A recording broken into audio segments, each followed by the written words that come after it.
Hey guys, কেমন আছো সবাই? গুড মর্নিং সবাইকে। তো ফ্রেন্ডস, আমি এখন যাচ্ছি একটু নেম কেয়ার হসপিটালে। অ্যাকচুয়ালি আমার হাজব্যান্ড খুবই অসুস্থ বিগত কতদিন থেকেই, তো ওকে একটু চেক আপের জন্য নিয়ে যাচ্ছি। তো যেতে যেতে তোমাদের সাথে কথা হবে। আর আমাদের কালাপাহাড়ের রাস্তাঘাটগুলো তোমাদের একটু দেখাবো, কারণ আমাদের কালাপাহাড়ের মানে ফ্লাইওভার ব্রিজ হচ্ছে, তো রাস্তাঘাট ভেঙে মানে এত খারাপ পরিস্থিতি, রাস্তায় বেরোলেই ঘরে এসে স্নান করতে হবে, মানে এমন অবস্থা, মানে নালার জল রাস্তার উপর দিয়ে বয়ে যাচ্ছে, এই রকম পরিস্থিতি। তো কি করব, কিছু করার নেই, যেতে তো হবেই, যাব। আর এমনিতেও তো মেডিকেল থেকে এলে স্নান করতেই হয়, আমরা স্নান করি। আর চলো তাহলে যাওয়া যাক, গিয়ে তোমাদের সাথে রাস্তাঘাটে সবই পরিস্থিতি সব কিছুই তুলে ধরবো। তো চলো বন্ধুরা, যাওয়া যাক। তো ফ্রেন্ডস, আমরা বেরিয়ে পড়েছি হসপিটালে যাওয়ার জন্য। তো দেখো রাস্তাঘাটের কি পরিস্থিতি দেখো, মানে আমাদের বাড়ির সামনেই ওই ওভারব্রিজের লাস্ট খুঁটিটা বসবে, তো তো ওর জন্যই মানে আমাদের বাড়ির সামনেটা এখন পুরো মানে বন্ধ করে দিয়েছে, ওয়ান সাইড করে দিয়েছে, ওয়ান ওয়ে যাচ্ছে গাড়িগুলো। তো এখানটায় তোমরা দেখতে পাচ্ছ একদম লাস্ট খুঁটিটা বসানো হচ্ছে, যেহেতু এখানটা পুরোটাই গভর্নমেন্ট থেকে আটকে দেওয়া হয়েছে। তো এখানে কিন্তু দেখো খুঁটির কাজটা হচ্ছে, খুব তাড়াতাড়ি হয়ে যাবে, খুবই তাড়াতাড়ি হচ্ছে কাজগুলো। আর দেখো রাস্তাঘাটের কি পরিস্থিতি, এইভাবে মানে রাস্তা দিয়ে পার হওয়া আমাদের জন্য তো খুবই কষ্ট হয়ে গেছে। আর এখানে দেখো নালার জলগুলো কীভাবে রাস্তার উপর দিয়ে বয়ে যাচ্ছে। আর ওদিকে আমার হাজব্যান্ডের সাহস দেখো, এই যে ড্রেনের কাজগুলো হচ্ছে এখানটায় সাইডে কিন্তু ওই যে বোঝা যাচ্ছে না, নিচে কিন্তু প্রচুর প্রচুর গর্ত, আর হচ্ছে এই গর্তের মধ্যে একদম জলে ভরা, এত সাইড দিয়ে ও যাচ্ছিল। আর এদিকে আমার বুকটা কাঁপছিল, কারণ ও এখন খুবই অসুস্থ, তো তাই। তো দেখো কি অবস্থা রাস্তাঘাটের, এগুলোতে যদি আমরা মানে পেরিয়ে যদি আমরা যাই, তখন শরীরটা সত্যি না কেমন যেন একটা লাগে, রাস্তায় বেরোলে স্নান না করলে আর ভালো লাগে না। তো যেহেতু মেডিকেলে যাচ্ছি, এসে তো স্নান করবই, তারপরেও মানে আমরা এখন এসে পড়েছি বিরুবাড়ি মোড়ে। এখান থেকে আমরা যাব নেমকেয়ার হসপিটালের জন্য, টোটো করে আমরা নেমকেয়ার হসপিটাল যাব। তো এখানেও কিন্তু রাস্তাঘাট কিছুটা ভাঙা হয়েছে, যেহেতু এখানেও একটা নতুন মার্কেট হচ্ছে। তো আমরা চলে যাচ্ছি এখন নেমকেয়ার হসপিটালে।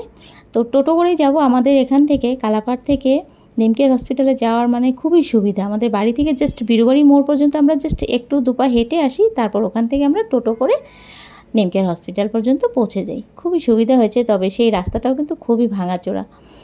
তো যাই হোক, ইন ফিউচার হয়তো সেটাও ভালো হয়ে যাবে। তো আমি আমার নিজের সেফটির জন্য কিছু আমি মাস্ক আর আমার চশমাটা মানে পরে নিলাম, কারণ যা মানে পলিউশন, গুয়াহাটির অবস্থা পরিস্থিতি খুবই খারাপ। এখানে যদি একটু মাস্ক ইউজ না করি, আমার আবার প্রচুর অ্যালার্জির সমস্যা, আর প্রচুর ধুলোবালিতে ঠান্ডা লেগে যায়, এদিকে চোখেও সমস্যা, তাই নিজের সেফটির জন্য এই দুটো আমি পরে নিলাম। তো আমাদের টোটো জাস্ট এখন ছেড়ে দিল, আমরা জাস্ট 10 মিনিটের মধ্যেই পৌঁছে যাব। দেখো পৌঁছে যাব, রাস্তায় কিন্তু অনেকটাই সবজি বসেছে। আর আমার টার্গেট কী ছিল বলো তো, এখান থেকে লোকাল ডিম নেব, কারণ এখানে লোকাল ডিমগুলো খুবই ভালো। তো আমরা কি করেছি, যাওয়ার পথেই টোটো থেকে নেমে লোকাল ডিম নিয়ে নিয়েছি, কারণ আমি জানি আমাদের তো আসতে অনেকটাই দেরি হয়ে যাবে। তো সেই সময় পর্যন্ত এই ডিমওয়ালা আর থাকবে না, সমস্ত ডিম বিক্রি হয়ে যাবে। তাই যাওয়ার পথেই 20টার মতো ডিম আমরা নিয়ে নিলাম, কারণ যেহেতু ও খুবই অসুস্থ, ওকে প্রোটিন খাওয়ানো খুব দরকার। এখন ডক্টরও বলে দিয়েছে হাজব্যান্ডকে প্রচুর পরিমাণে প্রোটিন খাওয়াতে হবে, তাই লোকাল ডিম একটু নিয়ে নিলাম।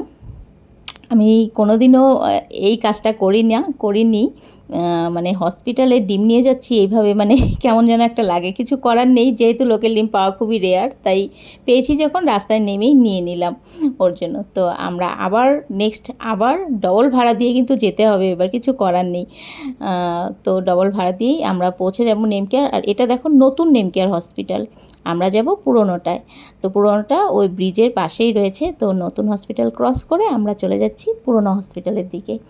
তো দেখতে দেখতে আমরা চলে এলাম পুরোনো হসপিটালের কাছে। এবার এখান থেকে 2 পা হাঁটা পথেই গেলেই আমরা পুরোনো হসপিটাল পেয়ে যাব। সেখানে অ্যাকচুয়ালি মনের ভিতরটা খুবই ভয় করছিল, যে ডক্টরের চেক আপে যখনই যাই না, ভিতরটা শুধু কাঁপে, আমার ভীষণ ভয় লাগে।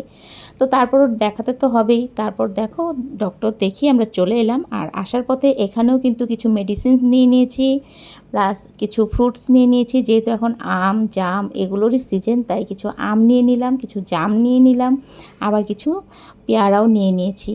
তো দেখো হাজব্যান্ডের কাণ্ড দেখো, এখান থেকেও আবার নেমে গিয়ে ও রাস্তার ওপার থেকে গিয়ে জাম নিয়ে এসেছে। যেহেতু আমার পেয়ারাটা আগে নিয়েছি, জামটা নেওয়া হচ্ছিল না, আর ও বারবার বলছিল। তো টোটোওয়ালা যেহেতু একটু দাঁড়িয়েছিল অন্য কাস্টমারের জন্য, ততক্ষণে আমার হাজব্যান্ড গিয়ে একটু জাম কিনে নিয়ে এলো।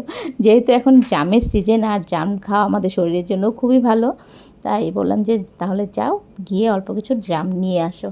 তো এসে পড়েছি ঘরে।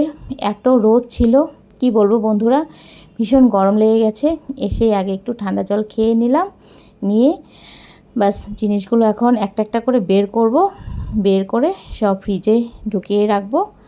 তো প্রথমে তোমাদেরকে দেখিয়ে দিচ্ছি আমি মানে কি কি আনলাম। দেখো এখানে তো আমার মা বাবার জন্য আমি কিছু মেডিসিনস নিয়ে নিলাম, যেহেতু আমার ভাই নেই আর আমি বড়, তো মা বাবার প্রতি কিছু দায়িত্ব তো আমার আছেই বলো।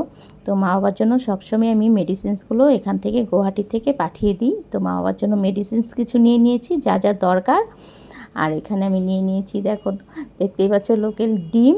কি দুটো ডিম না ফেটে গেছে গো, দেখো প্যাকেট থেকে যখন বের করছি তখন দেখলাম দুটো ডিম ফেটে গেছে। আর ফেটে যাবেই, এইভাবে এত রিক্সে এতটা জার্নি করে নিয়েছি, আর একদম ওপেন রাখতেও না লজ্জা লাগছিল ভীষণ। হসপিটালে এইভাবে ডিম নিয়ে গেছি, কেমন একটা লাগে না বলো। ওর জন্য ওই প্রেসক্রিপশানের প্যাকেটের ভিতরে ডিমটা ঢুকিয়ে দিয়েছিলাম, সেখানে একটু যাতাই পড়ে হয়তো দুটো ডিম ভেঙে গেছে, কোনো ব্যাপার না, ওটা কালকে অমলেট করে খেয়ে নেব, আর বাকিটা তো বয়েল খেতেই হবে। আর এখানে নিয়ে নিয়েছি দেখো মা বাবার জন্য মেডিসিনস, হাজব্যান্ডের জন্য মেডিসিনস, আর হচ্ছে কিছু আম নিয়ে নিলাম, যেহেতু ছেলে আম ভীষণ ভালোবাসে, ওর জন্য আনতেই হয়। তো এখানে নিয়ে নিয়েছি আম, আর হচ্ছে জাম, আরও কিছু নিয়েছি হচ্ছে পেয়ারা। তো এখানে দেখতে পাচ্ছ মা বাবার জন্য কিছু মেডিসিনস নিয়েছি, এগুলো আবার আমাকে বিজনি পাঠাতে হবে মা বাবার কাছে। আমাদের গুয়াহাটি থেকে আমার চেনা জানা অনেকেই আছে, তাদের হাতে আমি মা বাবার জন্য মেডিসিনসগুলো পাঠিয়ে দিই। সব সময় মা বাবার মেডিসিন স্টকে থাকা সময়ই আমি আবার এক্সট্রা করে পাঠিয়ে দিই, যেহেতু এগুলো লাগবেই।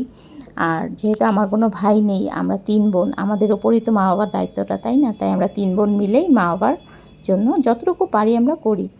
তো ফ্রেন্ডস, আজকের মতো ভিডিওটা তাহলে এটুকুই থাক, দেখা হবে তোমাদের সাথে নেক্সট কোনো ভিডিওতে।